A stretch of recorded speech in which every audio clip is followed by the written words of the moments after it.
The wind howled a mournful symphony, a chilling prelude to the unseen dangers that lay ahead. Its icy breath whistled through unseen crevices, mingling with the metallic groan of an old truck suspension and the distant guttural growl of an engine, a sound swallowed almost instantly by the vast, unforgiving landscape.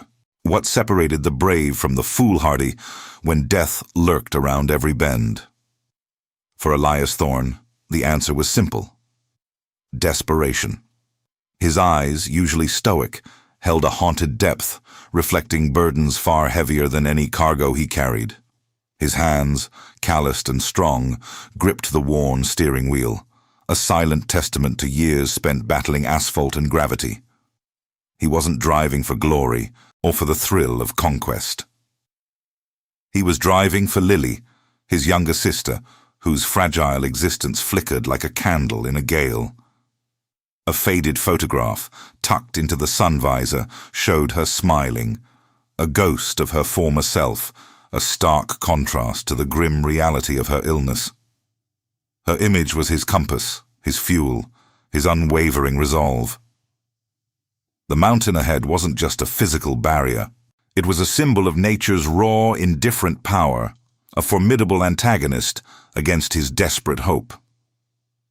This particular contract was a devil's bargain, an exorbitant sum for transporting vital medical supplies across what was notoriously known as the world's deadliest mountain pass. Only a few weeks prior, the doctor's words had echoed in Elias's mind, a grim prognosis for Lily, emphasizing the urgency and the astronomical cost of her treatment. He remembered the desperate promise he'd whispered to her, holding her frail hand in the sterile hospital room. "I'll get you what you need, Lily. Whatever it takes." At a greasy roadside diner, the air thick with the smell of stale coffee and diesel, Elias had listened to the grim whispers of his fellow drivers. Phantom lights dancing on the precipice, sudden rockfalls that swallowed vehicles whole, entire convoys vanishing without a trace. They spoke of the mountain as a living entity, hungry and vengeful. Elias had nodded, feigning attention, but his mind was miles away, picturing Lily's face, her weak smile. The superstitions and cautionary tales were just noise. He had a promise to keep. His first true encounter with the mountain's malevolence came on the notorious North Yungas Road in Bolivia. The truck, a behemoth of steel and cargo, lumbered along a ribbon of dirt clinging precariously to the cliff face. Fog, thick and suffocating, swallowed the world beyond his headlights, reducing visibility to mere feet. The air grew thin, cold and heavy with an unspoken threat. Suddenly, without warning, the rear wheels lost traction on a patch of loose gravel. The truck skidded violently, a heart-stopping lurch towards the abyss. Elias's reflexes, honed by years of near misses, took over. He wrestled the wheel, correcting the slide with a surge of adrenaline, his heart hammering against his ribs. The metallic shriek of tires on rock echoed in the oppressive silence as he narrowly avoided a plunge that would have ended everything. He gripped the steering wheel, knuckles white, the physical manifestation of the mountain's threat chilling him to the bone. For a fleeting moment, doubt gnawed at him. He glanced at Lily's photograph, her innocent eyes questioning him. Was he being foolhardy, chasing a reckless dream fueled by love? Was he selfishly risking his life when she needed him? The thought was fleeting. His resolve hardened, a steel rod forged in the fires of love and desperation. This was for her, entirely for her, no matter the cost. He would conquer this mountain, not for himself, but for her chance at life. As Elias continued his arduous journey, a flicker caught his eye in the rearview mirror. A faint, distant light, mimicking his own path, always just out of reach, always just out of sight. It was too consistent to be a trick of the light, too deliberate to be a random reflection. A cold sense of being watched, of being followed, began to creep into his weary mind, turning the perilous road into something far more sinister. Before we continue, Subscribe to the channel and tell us in the comments where you are watching from. The mysterious light persisted, an unwelcome companion in Elias Thorne's rearview mirror, transforming his perilous journey from a battle against nature's raw power into a chilling psychological thriller. He had dismissed the first flicker as an optical illusion, a trick of the exhausted mind, but its unwavering presence, mimicking his every turn and ascent, now gnawed at his composure. This wasn't just a mountain pass, it was a labyrinth, and he was being hunted. The hunter, though unseen, held a name whispered in hushed tones among the trucking fraternity: Silas, the Serpent, Blackwood. Silas, a rival driver whose reputation for ruthless tactics and calculated sabotage preceded him, embodied a different kind of darkness than the mountain's indifference. His motivation was simple, yet insidious: eliminate competition, claim lucrative contracts, and assert his dominance. This particular medical supply run, with its substantial payout, was too tempting for Silas to ignore. He believed Elias had something he wanted, a piece of the pie he considered rightfully his. Elias's suspicion crystallized into certainty when he encountered a roadblock that defied nature's randomness. A rockslide, yes, but one that seemed too perfectly placed, too deliberately engineered. Boulders, not dislodged by gravity alone, blocked his path. As he surveyed the scene, a fleeting shadow darted across the distant ridge, a human form that vanished as quickly as it appeared. A cold dread settled in his stomach. This wasn't merely the mountain's fury, it was malice, premeditated and personal. His journey then led him onto a section of the Sichuan-Tibet highway, a notorious stretch where the mountains seemed to breathe, constantly shedding their skin in the form of sudden rockfalls. A near miss, a cascade of stones tumbling just meters from his truck, felt eerily precise. It wasn't the chaotic roar of an avalanche, but a targeted strike. Scrutinizing the edge where the rocks had originated, Elias found it, a small, unusual tool mark near a freshly dislodged boulder, too clean, too deliberate to be natural erosion. Silas was not just following, he was actively interfering, turning the road itself into a weapon. Elias realized he was caught in a deadly game of cat and mouse. The constant checking of his mirrors became an involuntary tick, his eyes scanning every shadow, every curve, every potential hiding spot. He began to anticipate moves, to think like his pursuer. To shake him off, Elias made a desperate, risky decision. He veered onto a less-traveled, even more treacherous route, a forgotten track rumored to be impassable.